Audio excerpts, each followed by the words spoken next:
De um lado, com 1,84 m de altura, pesando 76 kg, Maito Gai. Do outro lado, com 2 metros de altura, pesando 90 kg, Zaraki Kenpachi. Vamos começar falando um pouquinho sobre cada um. Vamos começar falando um pouquinho sobre o Gai, para vocês se situarem sobre ele. Gai é um Jonin de Konoha que faz parte do anime Naruto. Ele é o mestre de Tenten, Neji e Rock Lee.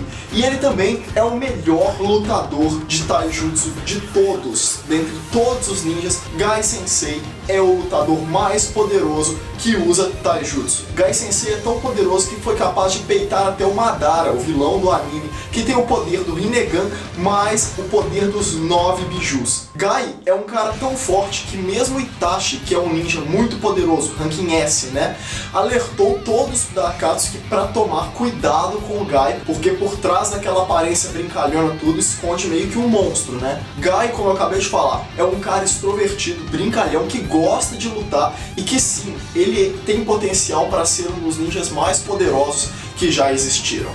Do outro lado, a gente tem Zaraki Kenpachi, do anime Bleach. Zaraki é o líder da 11ª divisão do Gotei 13. Zaraki é famoso pelo seu perfil selvagem e pelo seu tesão mesmo em lutar. Zaraki honra esse nome de selvagem desde seu nascimento, quando ele mesmo fez a cesariana na sua própria mãe para sair do ventre dela. Zaraki é tão poderoso que ele mesmo estipula várias barreiras para impedirem que ele use seu poder. Na verdade, ninguém sabe o poder total do Zaraki.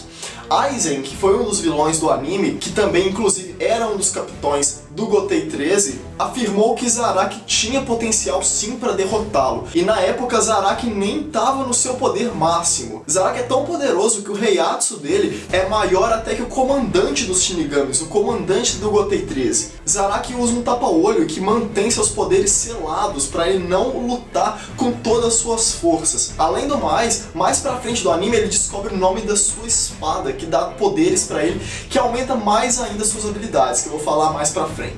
Agora que a gente já sabe um pouquinho dos dois, que são personagens incrivelmente excepcionais, personagens que de ambos os animes são um dos personagens que competem pelo título de mais poderoso ali de cada anime, vamos então para o comparativo entre os dois. Lembrando que essa batalha eu vou começar num estilo diferente. Eu não vou analisar simplesmente o poder de cada um e lutar um contra o outro. Eu vou analisar os seguintes tópicos: força, resistência, velocidade e inteligência. E logo depois eu vou fazer ressalvas, observações quanto aos poderes de cada um. Por que eu vou fazer dessa maneira? Para evitar roteirismo, para evitar que eu protagonize algum personagem nas minhas batalhas de personagem, porque assim a gente pode ficar até mais matemático, né? Definir qual personagem é mais forte em cada categoria e assim a gente chegar a uma conclusão no final.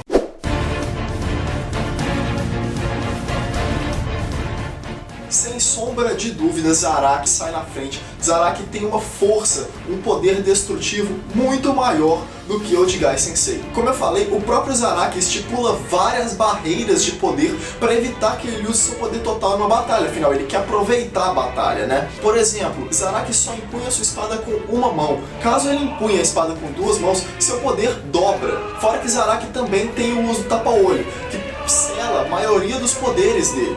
Caso ele tire o tapa-olho, o Reiatsu dele vai explodir a um ponto gigantesco mesmo. Fora isso, Zaraki também descobre o nome da espada dele e pode usá-la a seu favor. Gai Sensei é incrivelmente forte, sim, só que não se compara nem perto, em quesito de força destrutiva, o poder de Zaraki Kenpachi, que é estrondosamente maior.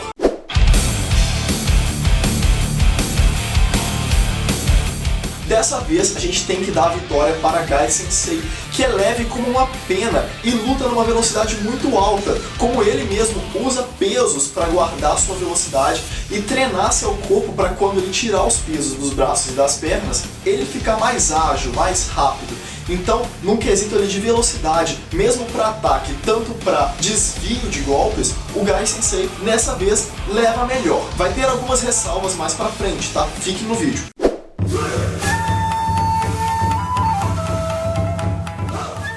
Dessa vez a gente tem que dar um empate técnico para os dois.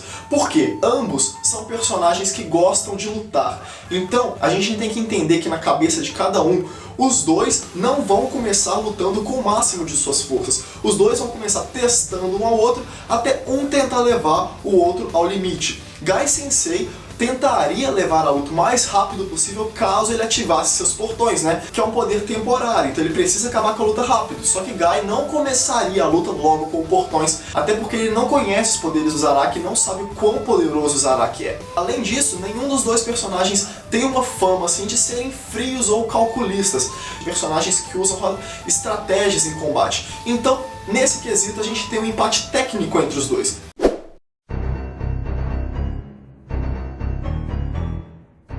A gente tem mais uma vitória, dessa vez estrondosamente maior pro lado do Zaraki Kenpachi. Por quê? Zaraki é um dos personagens que tem uma das maiores resistências de Bleach, enquanto Gai Sensei é um dos personagens que tem uma das menores resistências de Naruto. A resistência de Gai é justamente o seu ponto fraco. Por quê? Porque quando Gai ativa seus portões, que é justamente quando ele fica no auge de sua força, ele não recebe proteção para quando ataca em velocidade.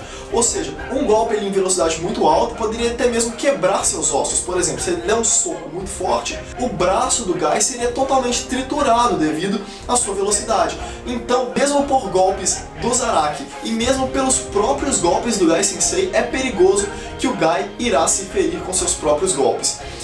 Zaraki, por outro lado, é incrivelmente resistente. Zaraki chega ao ponto de resistir a cortes de espada. Inclusive, a própria espada é mais fácil uma espada quebrar do que ela conseguir cortar a pele do Zaraki. Então, essa vitória vai para o Zaraki.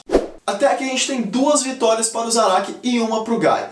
Vamos a algumas considerações finais, então, analisar alguns poderes de cada um, para a gente entender um pouco mais sobre os personagens. Primeiramente, vamos falar sobre o Zaraki, sobre o Reiatsu do Zaraki, a sua pressão espiritual. O Reiatsu do Zaraki é tão poderoso que chega a matar qualquer humano que se aproximar dele devido à pressão. Fora isso, a pressão espiritual é tanta que a gravidade em volta do Zaraki fica mais pesada. Ou seja, Gai Sensei ganha no quesito de velocidade, mas se Gai chegar perto do Zaraki, ele vai sofrer alguma coisa ali devido à gravidade. Sua velocidade ficaria mais baixa. A gente pode até dar um desconto, porque o Gai tem treinamento com roupas pesadas, né? Como ele usa pesos nas mãos e nos pés. Então, estipulando ali, Gai lutando de perto com o Zaraki, teria ali a velocidade dele com os pesos. Ou seja, ele não conseguiria, perto do Zaraki, lutar com a sua velocidade máxima. O mais recomendado, então, para o Gai nessa luta seria a luta à distância, utilizando seus golpes de taijutsu que usam a pressão do ar, como ele mesmo usa em vários momentos do anime, né? Outro ponto a se considerar a favor do Zaraki é que a sua Shikai ela se adapta de acordo com a força do inimigo. Ou seja, se o Gai ativar algum portão dele, a espada do Zaraki vai se adaptar. Ou seja, não é certeza de que os portões do Gai seriam eficazes contra o Zaraki. Ah, mas eu não estou falando aqui do 8º portão do Gai, que é o portão mais poderoso. Por que eu não estou falando disso? Porque dificilmente Gai utilizaria o 8º portão contra Zaraki. Porque a gente tem que entender que Zaraki não representa uma ameaça para Konoha. Então assim, o Gai não tem motivo para utilizar o último portão contra um inimigo como o Zaraki, que não é um inimigo assim, de vida ou morte, sabe? Fora isso, que se ele utilizar o 8º portão, porque o 8º portão mata a pessoa que o usa depois que o tempo limite é esgotado. Então, na melhor das hipóteses, pro Gai, se ele conseguir matar o Zaraki, ele morre também. E nem por isso dá pra gente saber se o Zaraki ia morrer devido à sua resistência e também porque a espada dele se adapta à força do inimigo. E também ela pode ser usada como escudo, devido ao tamanho da espada, que é uma espada gigantesca, né? Então assim, é uma batalha até de certo modo muito descomparada. Fica muito difícil do Gai Sensei peitar o Zaraki no seu nível máximo. Então assim, é claro que o Zaraki não ia utilizar seu nível máximo logo de uma vez. Como eu disse, os dois começariam um testando ao outro, os dois aproveitando a batalha, mas chegaria um ponto aqui que Gai Sensei não conseguiria suportar a força do Zaraki. Fora que Zaraki não depende de golpes que danificam seu corpo, enquanto Gai Sensei, que são seus poderes poderosos, né, os poderes mais fortes, que chegariam a surtir algum dano, quem sabe, no Zaraki, danifica o corpo do Gai Sensei inteiro. Então assim, não dá pra gente tentar nem supor uma vitória do Gai. Então galera, eu queria agradecer primeiramente ao André Ramalho e ao Jefferson Lima que me ajudou com o roteiro desse vídeo. Eu espero que vocês tenham gostado, deixe seu like, se inscreva no canal, compartilhe esse vídeo nas suas redes sociais e mostre esse vídeo para algum amigo, beleza? Vou ficando por aqui, tchau!